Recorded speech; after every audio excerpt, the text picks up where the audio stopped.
욥은 하나님 앞에 온전하고 정직하며 하나님을 경외하여 악에서 떠난 자였다는 사실을 1절에서 말씀하지 않습니까? 그런 그에게 갑작스럽게 찾아온 인생의 비참함은 도저히 이해가 되지 않습니다. 하나님이 복을 더 주시면 모를까 가족이 모두 죽고 몸에는 고칠 수 없는 병이 생기고 주변 사람들은 도저히 참을 수 없는 모욕과 조롱으로 마음까지도 너무너무너도 힘들게 되었다는 거죠. 아무리 따져보고 생각해 보며 넓은 마음으로 이해를 해보려고 해도 도저히 받아들일 수 없는 시련과 고난을 겪으면서 이 욥은 어찌할 바를 몰라 하고 있습니다. 그런데 여러분, 바로 그때 도저히 설명되지 않고 이해가 되지 않고 받아들이기 어려운 상황을 겪었을 때 욥이 한 것이 무엇이었습니까? 절망스러운 상황에는 어쩔 수 없이 신음을 낼 수밖에 없습니다. 고통스러운 충격 속에 비명을 지르고 눈물을 흘리며 부르짖는 것이 그건 당연한 것 아니겠습니까? 당연한 거단 말이죠. 하지만 욥은 그럼에도 불구하고 그 극심한 아픔 속에서 뭘 했습니까? 예배를 드렸습니다. 우리는 보통 살아있는 예배를 드려야 한다고 말합니다. 예배가 살아있다는 것은 거창한 것이 아니에요. 시편 40편 9절의 말씀에 보면 살아있는 예배는 의의 기쁜 소식을 노래하고 이를 찬양하기 위해 입술을 닫지 않고 끊임없이 그 진리를 고백하고 기도한 것이라고 하는 사실을 선포합니다. 다윗은 하나님을 향한 기쁜 소식과 그에 대한 찬양과 감사에 대해서 입술을 닫지 않고 끊임없이 노래하고 찬양하고 기도하고 주의 이름을 선포하는 것, 그것이 살아있는 예배라는 사실을 말해주고 있더란 말입니다. 그런데 여러분, 그 반대의 경우라면 어떨 거예요? 그 반대의 경우, 도저히 예배 드릴 수 없는 것 같은 상황이라며 예배는 드리지 않아도 되는 걸까요? 그 절망의 상황 속에서 저주와 절망, 실패와 고통만이 지금 내 인생에 주어질 때 예배가 중지되고 더 이상 하나님을 향한 제사를 드려지지 않아도 되는 걸까? 예배 드리지 않아도 되는 걸까? 이렇게 힘들고 괴로운데 예배가 무슨 소용이 있어 탄식만 하는 것이 맞는 것입니까? 욥은 바로 그에 대해서 내가 모태에서 알몸으로 나와 싸운 적 또한 알몸이 그리로 돌아가올지라. 주신 이도 여호와시요 거두신 이도 여호와시오니, 바로 욥기서 1장 21절에서 그렇게 말하면서 이런 시련과 역경이 올지라도 어찌 여호와의 이름을 찬양한 것을 멈출 수 있겠습니까? 그렇게 외치면서 하나님 앞에 하나님께 예배를 드립니다. 바로 이 말씀에서 욥이 드리는 살아있는 예배는 다른 것이 아닙니다. 예배는 예배로 드려야 한다는 것, 이걸 배울 수 있는 거예요. 저 좀 따라 합시다. 예배는 예배로 드려야 합니다. 이런저런 조건과 환경이 만들어지고 분위기가 조성되어야 예배를 드릴 수 있는 게 아니라 예배를 예배로 드릴 때 그 자체가 살아있는 예배가 된다라는 것입니다. 바로 오늘 욥이 하나님께 드리는 예배를 통해서 우리에게 하나님께서는 그 진리를 깨닫게 해주시는 겁니다. 욥이 드리는 그 욥이 살아있는 예배, 그 드리는데 그 첫 번째 메시지가 뭘까요? 그 첫 번째 메시지는 우리가 처하는 상황과 조건에 상관없이 우리는 예배를 드려야 한다. 이게 첫 번째 메시지입니다. 욥기서 전체는 42장으로 되어 있죠. 42장 말씀 가운데 딱 한 곳에 이 딱 한 곳에서 욥기서 1장 20절에 예배라는 단어가 딱 한 곳 나온단 말입니다. 예배. 그런데 그때가 언제냐 하는 걸 여러분과 제가 알아야 되죠. 그때가 언제입니까? 바로 사단이 욥을 시험하기 위해서 가장 사랑하는 그의 자녀들을 죽게 한 후에 청청병력과 같은 소식을 듣고 욥이 엄청난 고통, 이루 말할 수 없는 심한 아주 심각한 고통, 엄청난 고통과 절망 속에 빠져 있을 그때에 바로 그 순간 욥은 옷을 찢고 머리를 자르고 땅에 엎드려 예배를 드렸다고 하는 사실이 오늘 본문의 기록입니다. 가장 절망하는 순간, 가장 큰 비명을 지르게 되고 가장 처절하게 울부짖을 수밖에 없는 그 순간에 욥은 하나님께 예배를 드렸다라는 것. 다윗이 기쁨과 감사에 찬양하고 목소리를 높여 노래를 부르며 입을 닫지 않고 끊임없이 주의 이름을 송축하는 그 모습이 살아있는 예배다 하는 걸 말씀해 주고 있는 거죠. 이 시련과 역경, 고난과 아픔의 상황 속에서 그도 똑같이 입을 닫지 못하고 끊임없이 주의 이름을 부르짖고 소리를 내며 눈물로 기도하고 때로 원망하고 절망의 소리를 내지만 바로 그 모습 속에서, 그 모습에서 하나님께서는 동일하게 그 예배를 통해서 살아있는 예배로 하나님이 받으신다라는 겁니다. 여러분, 하나님 앞에 드리는 예배는 우리의 처한 상황과 조건에 영향을 받는 게 아닙니다. 우리 마음이 기쁘든 반대로 우리 마음이 그 마음에 슬프든 슬픔이 가득하든 우리의 감정과 조건과 상황과 상관없이 우리는 우리의 예배를 받으시는 하나님께 예배를 드리는 것이, 하나님 믿고 섬기는 저와 여러분 우리 모두가, 어린 아이들도 마찬가지고 우리 모두가 해야 할 예배의 신앙이란 말입니다. 말씀에 집중하고 그 말씀을 받을 때 하나님 저에게 말씀하지 않으면, 제가 은혜 받지 못하면 저는 죽습니다. 제 육성으로는 살아갈 수 없습니다. 하나님 주신 은혜로 저는 살아갈 수 있는데 하나님 제가 은혜 받지 못하면 짜증과 분노와 이런 것 때문에 나는 이길 수 없고 나는 망합니다. 죄짓고 맙니다. 하나님 저에게 말씀해 주십시오. 이길 수 있게 해 주십시오. 그런 절박한 은혜 받고자 하는 사모함이, 그 예배자로서 진정한 예배자의 그런 모습이 나에게 있느냐 이 말이에요. 말씀을 판단하지 마시고 말씀에 은혜 받고자 갈망하는 어떤 말씀이든 저에게 주신 말씀이라면 그 말씀 제가 살겠습니다. 순종하겠습니다. 이런 마음이 된다면 저와 여러분은 하나님께서 기뻐하실 거란 말입니다. 어느 유치원 발표에서 있었던 일입니다. 한 아이가 상어 옷을 입고 그 당시에 유행했던 아기상어 노래를 부릅니다. 그런데 이 아이가 상어 옷이 너무 불편했던지 산에 올라가다 그만 앞으로 넘어졌어요. 다른 것은 다 괜찮는데 나중에 코피가 나기 시작했습니다. 그걸 보고 선생님하고 엄마가 막 뛰어 들어가서 코피를 닦아주면서 다쳤으니 그만 해도 된다. 그러고는 말했지만 그 아이는 괜찮다고 계속 노래를 부른 겁니다. 그런데 얼마나 아프겠습니까? 그럼에도 불구하고 그 아이는 자기의 순서가 되어서 노래를 부르는데 그 신나는 아기 상어 노래를 눈물에 코피까지 흘리면서 가장 슬프게 애처롭게 그렇게 불렀던 거예요. 하지만 노래가 끝나고 제일 큰 박수를 받고 가장 많은 카메라 후레쉬가 터졌습니다.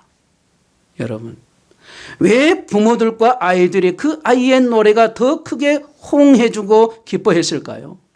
그럴 수 없는 상황에서도 그 아이가 자기의 책임과 역할을 다해 주었기 때문에 부모와 그 자리에 참여하는 또 아이들은 더 큰 박수로 격려해주고 칭찬을 해주었던 거죠. 저는 이 유치원 발표에서 있었던 코피가 난 그 아이처럼 제 자신을 하나님과 예배자의 상황을 대입시켜서 생각해 보았습니다. 나도 저렇게 세상에 상처 입고 쓰러질 정도로 고난을 받고 너무 아파 울부짖으면서도 내가 반드시 해야 할 예배에 대한 책임을 다할 수 있을까? 곧 예배를 예배답게 지켜낼 수 있을까? 내 감정이 좋든 싫든, 내 상황이 좋든 나쁘든, 내 몸이 아프든, 나의 조건이 다 갖춰져 있든 그렇지 않든 상관없이 예배를 예배로 드리는 욕과 같은 마음으로 예배를 드릴 수 있을까? 바로 이 점입니다. 제가 깨닫는 거, 제가 충격받고 도전이 되는 게 바로 이 부분입니다. 살아있는 예배라는 책이 있습니다.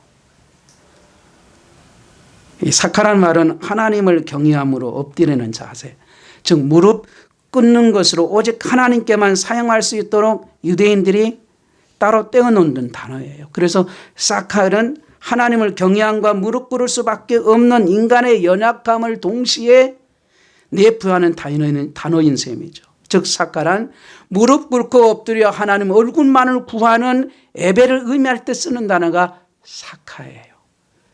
근데 이 사카 살아있는 예배라는 이 쓴 저자인 사람이 존 데니스라는 사람인데요. 이 사람이 쓴 이 책 안에 기록한 글 내용이 아주 중요하더라고요. 이 내용이 이렇습니다. 하나님이 허락하신 고통을 표현할 수는 없다. 나는 이해할 수도 없다. 하나님을 생각하면 고통과 분노 외에는 아무것도 느끼지 못한다. 그럼에도 불구하고 나는 모든 것에서 그분을 예배한다. 보통 우리가 고통스럽고 정서적으로 혼란스러울 때는 하나님의 음성을 들을 수 없다고 믿는다. 그래서 예배를 위해 무릎을 꿇은 후에 무엇을 해야 할지 모르겠다고 생각할 수 있다. 그러나 당신이 고통 가운데 예배를 드린다는 것만으로도 충분하다. 다른 사람을 위하여 종교적인 쇼를 만들지 말라. 하나님이나 자신을 위해 연극할 필요가 없다. 단지 무릎을 꿇으라. 여러분, 욥이 드리는 살아있는 예배는 다른 것이 아니었어요. 예배자는 예배의 자리를 지키는 거라는 거예요. 욥의 인생에 엄청난 고통스러운 그 일들이 일어나는 것이 중요한 게 아니라 욥 자신에게 주어진 어떤 상황과 조건에 상관없이 그는 무릎을 꿇어야 할 시간에 무릎을 꿇고 예배해야 할 시간에 예배를 드렸다는 것이 중요하단 말입니다. 임직자 교육 때 제가 이런 말을 했었습니다. 임직자의 이 향정직분자는 중직자다. 그 직분이 짐이 무거우니까 중직자라는 말을 쓰는데 중직자 되신 분이 모든 예배에 참석 안 하고 예배를 등한시하면 다른 사람이 일반 성도들 보고 장로님, 권사님, 안수집사님은 주일날 예배도 안 드리고 새벽 예배도 안 드리고 수예배도 안 드리고 기도도 안 하는 그런 모습을 보면 모든 성도들이 시험 든다는 말을 제가 한 적이 있어요. 정말 그렇습니다. 서리 집사님도 마찬가지고 권차님도 마찬가지예요. 상황이 어떻든 직분을 하나님 주시면 그 직분을 자기 자리를 지키는 것이 예배고 자기 자리를 지키는 것이 책임이고 자기 자리를 지키는 것이 직분자로서의 도리인데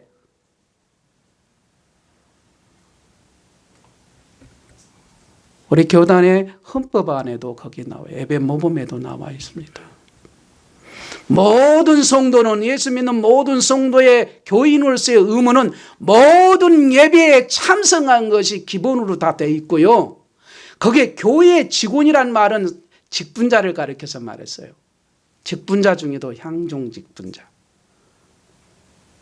정년 때까지 그 직분은 유지돼요. 심지어 죽을 때 명패까지 직분이 거기에 기록되어져 가잖아요. 그 직분자들에게도 바로 그렇게. 그런데 그 교회 직원에게 하는 주의 성수가 얼마나 중요한지를 거기다 언급하면서 모든 예배 참석을 원하고 그렇게 기록이 나와요.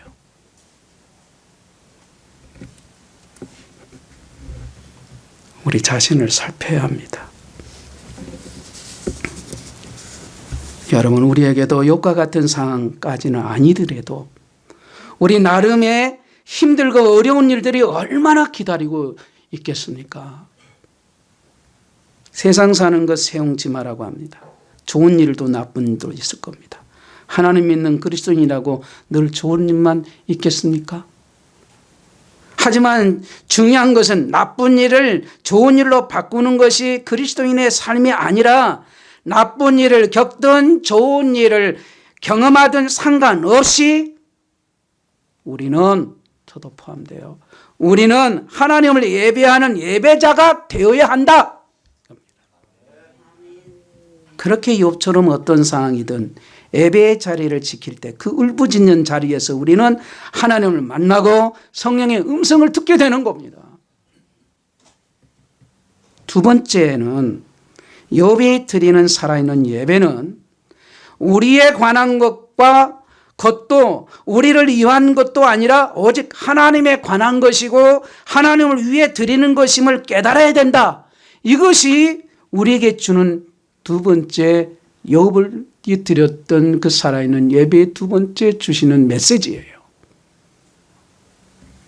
욥은 자신의 저주받은 인생을 바꾸고 치유받으며 감정의 회복을 얻기 위해서 예배 드리는 게 아니었습니다.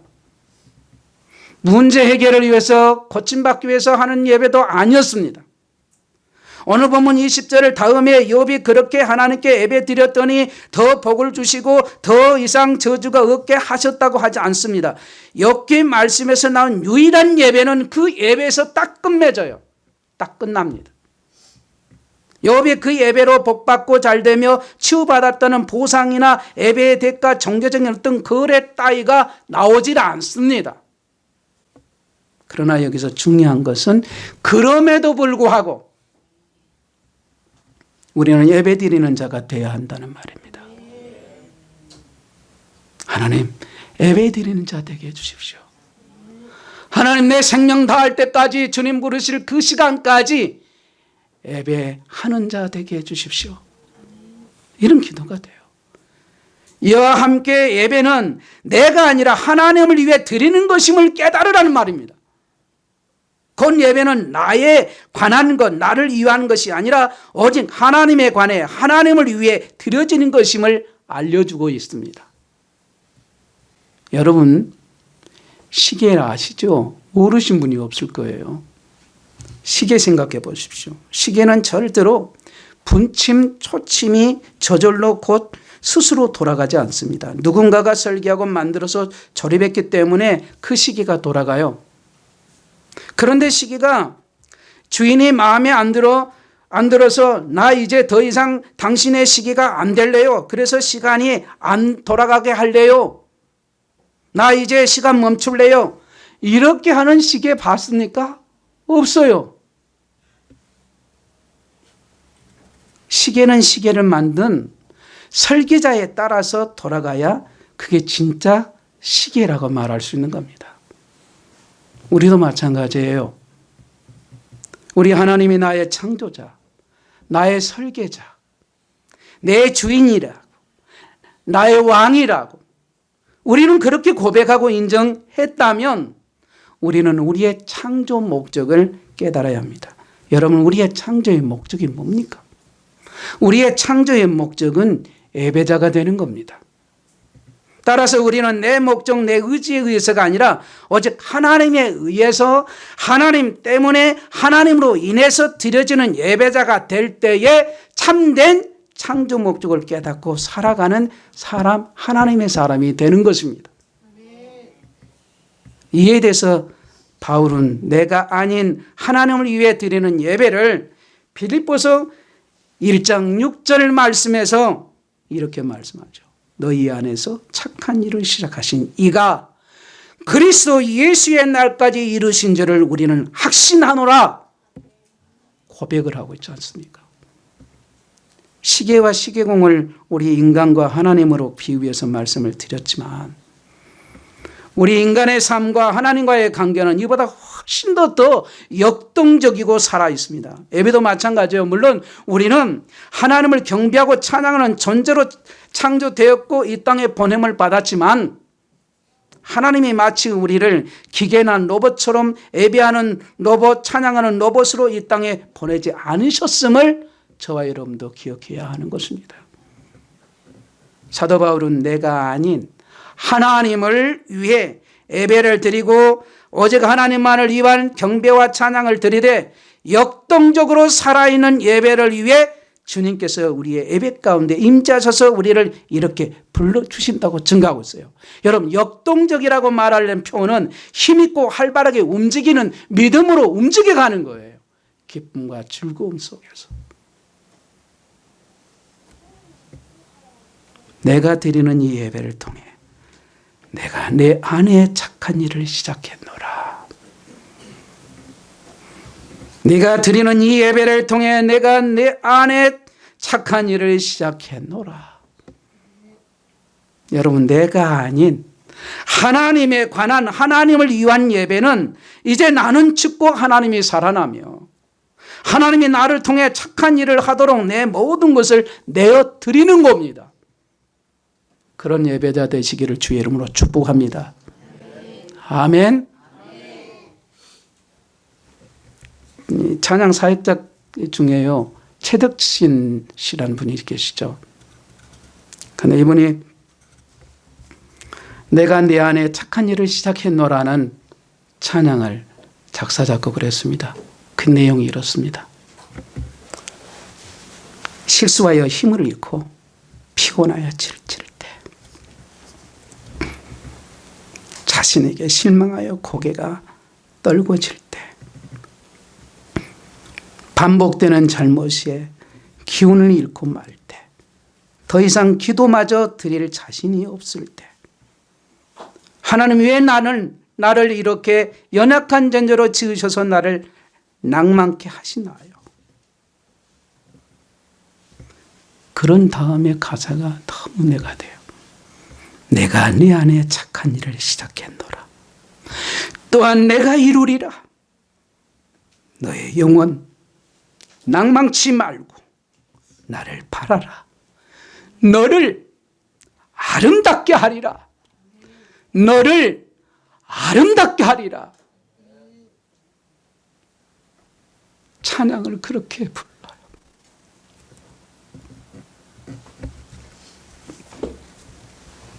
여러분, 우리는 하나님만을 예배하는 예배자로 창조되었지만 세상을 살면서 실수하고 힘을 잃고 피곤하여 지칠 때가 있을 겁니다.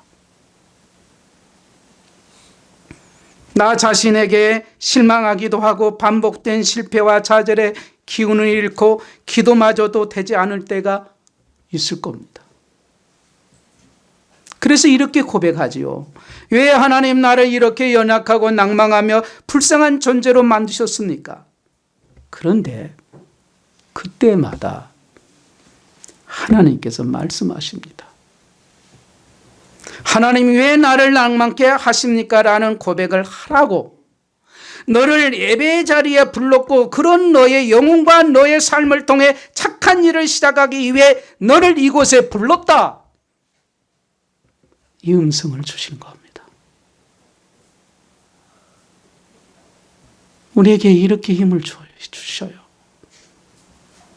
따라서 우리가 이 예배 가운데 살아있는 영혼으로 주님께 나간다면 예배 중에 주님의 말씀이 들려지고 깨닫게지고 은혜가 되어지고 잘못된 나를 발견해서 고쳐져지고 울부짖고 회개하고 회복되지 않겠냐 말입니다. 너의 영혼아 낭망치 말고 나를 바라라. 내가 너를 아름답게 하리라. 예배를 바로 드리면 삶이 변화돼요. 아이든 어른이든 누구든지 저는 그걸 다 봐왔습니다. 아이도 변화본 거 봤고 어른도 변화된 거 봤고 다 봤습니다. 또 앞으로도 볼 거고요. 예배를 진짜 바로 드리면 다시 반복합니다. 삶이 변화돼요. 오늘 주일 예배를 드리러 나올 때 머리며 옷이며 얼마나 신경 쓰셨습니까? 몸빼 보고 오신 분은 한 분도 안 계시더라고요. 예배가 여러분 우리를 변화시켜요. 그러나 정말 하나님께 예배하는 사람은 그 외모보다 마음을 단장합니다. 예배 드려야 하기에 다툰 사람이 있으면 다툰 사람과 화해해야 돼요. 마태복음 5장 23절에 말씀하시기를 그러므로 예물을 제단에 드리다가 거기서 내 형제에게 원망 들을 만한 일이 있는 것이 생각나거든. 24절에 예물을 제단 앞에 두고 먼저 가서 형제와 화목하고 그 후에 와서 예물을 드리라 그랬습니다. 저는 이 말씀에 너무 은혜가 되고 그래요. 이것이 진정한 예배 드리는 마음이기 때문이에요. 예배 드려야 하기에 분노하는 마음과 염려, 탐심과 거짓, 은밀한 죄된 마음을 품는 것을 회개하는 겁니다. 이렇게 예배를 드리면 삶이 변화될 수밖에 없어요. 가족들을 대하는 마음이 달라지고 직장에서 말이 달라지고 행동이 달라져요. 운전 습관이 바뀌고 식습관도 바뀌고 주님을 바라보기 때문에 그게 가능한 일이에요. 그러면 굳이 말로 전도하지 않아도 주변 사람들이 관심을 가지게 되어집니다. 우리가 살다 보면 반드시 지치고 힘들 때가 옵니다. 교회 봉사도 어느 순간 지칠 때가 와요. 그래서 참 예배가 있어야 하는 겁니다. 진짜 예배 드려야 돼요. 예배 때마다 하나님 만나고 하나님부터 은혜를 공급받으면 반드시 다시 일어납니다. 세상을 살아갈 힘과 사명을 감당할 힘도 얻게 돼요. 여러분 그렇습니다. 예배는 회복입니다. 욥은 그렇게 공경 속에서도 예배를 회복하고 나니까 모든 것이 회복됐어요. 예배는 회복입니다. 예배 속에는 회복시키시는 회개가 들어있습니다. 예배 속에는 회복시키시는 기도가 들어있습니다. 예배 속에는 회복시키시는 헌신이 들어있습니다. 예배 드릴 때마다 주님 얼굴을 찾으며 예배해야 합니다. 우리에게 저절로 이런 은혜가 주어지는 게 아님을 명심합시다. 우리는 아무리 욥기서의 이 42장의 분량의 욥기를 읽고 또 읽어도 하나님 앞에서 아무 할 말이 없습니다. 욥의 고백이 맞습니다. 주신 이도 여호와시요 거두신 이도 여호와시다. 욥의 고백처럼 여호와는 언제라도 찬송을 받으셔야 되는 분이에요. 내가 어렵든 내 상황이 힘든 그 상관이 없어요. 우리는 욥의 아내 요처럼 하나님 욕하고 죽일 권한이 없습니다. 그 어떤 불행을 일을 겪는다 해도 하나님을 저주하고 죽어버릴 권한이 인간에게는 없어요. 여러분이 아무리 마음이 상해서 옆 사람에게, 아내에게, 남편에게, 자녀들에게 함부로 욕할 권한이 여러분과 저에게는 없어요. 정죄할 권한이 내게는 없어요. 판단할 권한이 내게는 없어요. 생명과 사망, 하와 복, 죽음과 영생 모두 다 여호와 하나님 그 손 안에 있어요. 하나님이 생사복을 다 주관하고 계신다 그 말입니다. 나에게 생명 주신 분이 여호와 하나님이시고 오늘 지금 나로 하여금 여전히 숨쉬며 살아있게 하신 분도 여호와 하나님이시다 그 말이죠. 젊으니까 숨쉬는 게 아니고 청년이니까 오래 살고 어린아이가 오래 살고 그건 아니에요. 오는 순서는 있어도 가는 순서는 없어요. 우리의 생명과 죽음은 하나님 손에 달려 있습니다. 하나님께 달려 있어요. 슬픔 많고 사고와 사건과 질병과 무거운 죽음의 무거운 장막이 짓눌리고 있는 이 세상에서 무엇이 복일까요? 그래도 하나님 떠나지 않고 사는 것이 복이 아니겠습니까? 주님의 그 한량 없는 위로가 매 순간순간마다 우리 각 사람의 마음을 붙들어 주시기를 간절히 소망합니다.